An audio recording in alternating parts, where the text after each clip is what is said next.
Hello and welcome back to Photography Mama.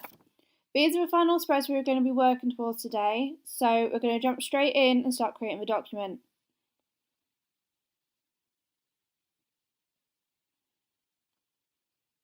The document sizes that I have gone for are width 176 and height 250mm.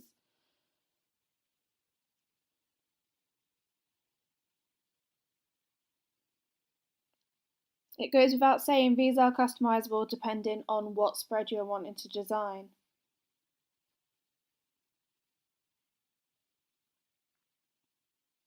Okay, on this occasion we are going to be turning off allow document pages to shuffle and allow selected pages to shuffle. And move our last page up, just so we can work easier on our double page spreads.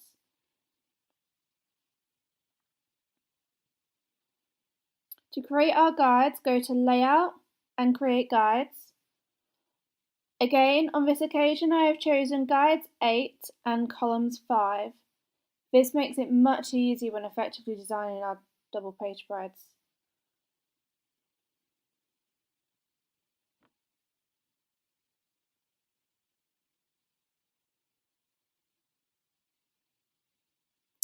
There is an option up here called Overprint Preview that is extremely important to have turned on at all times.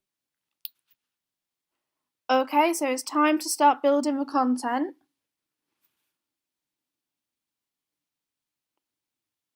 This should be fairly quick because I've already done this design before.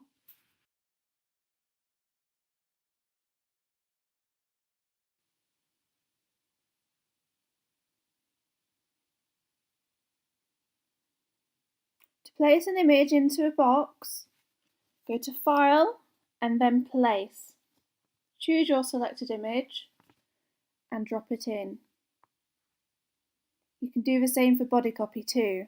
Double click it to resize it to your desired crop.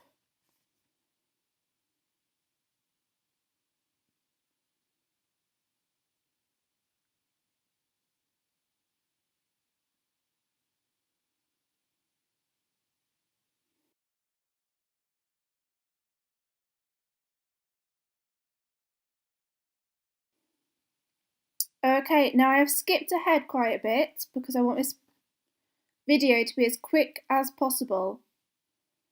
We're going to create a new paragraph style, and this creates a unified typographic treatment throughout the publication. We're going to name our paragraph style.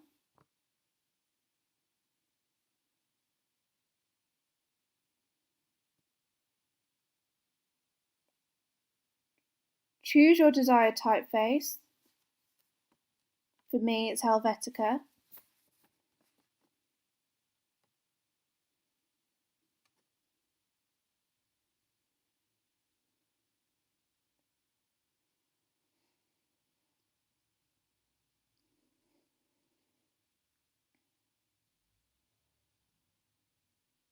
I personally like to do a small indent on the first line of every new paragraph, but that is my own personal preference.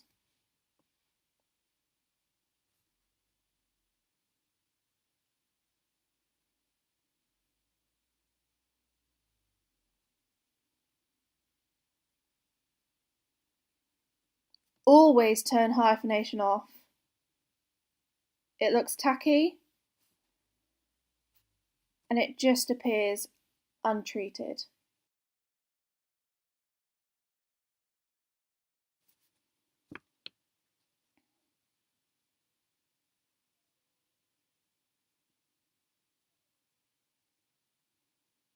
Okay.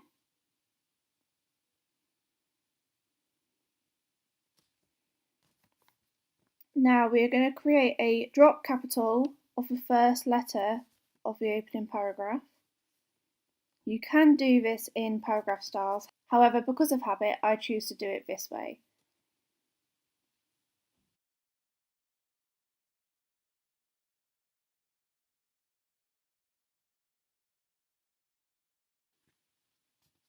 The trick I'm about to show you can also be done to take speech marks out of a text box. say you've got a drop quote. Type story and then click optical margin alignment. And what this does is it brings that certain element just slightly outside of a text box.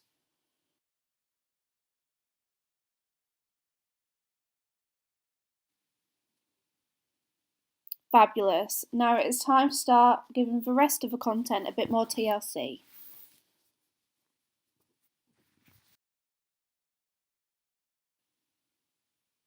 Just going to amend all the body copy so it's all justified. I find that by using a grid it makes it so much easier when designing different page layouts because it helps my eye guide where I'm going to place things. Okay, so you'll be able to see that this text box is over the image I've selected, and what we're going to do is we're going to change that because it's not intentional. So we are going to find wraparound binding box, and then to modify it, we are going to edit within the properties panel. It might be helpful to unlink them all, otherwise all four corners are going to get the same treatment.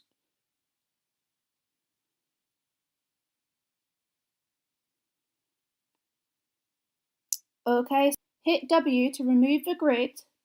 If you hit W again, it will bring the grids back. And it just allows you to see that overall finished effect. Right, so now I'm going to add a couple of to finish.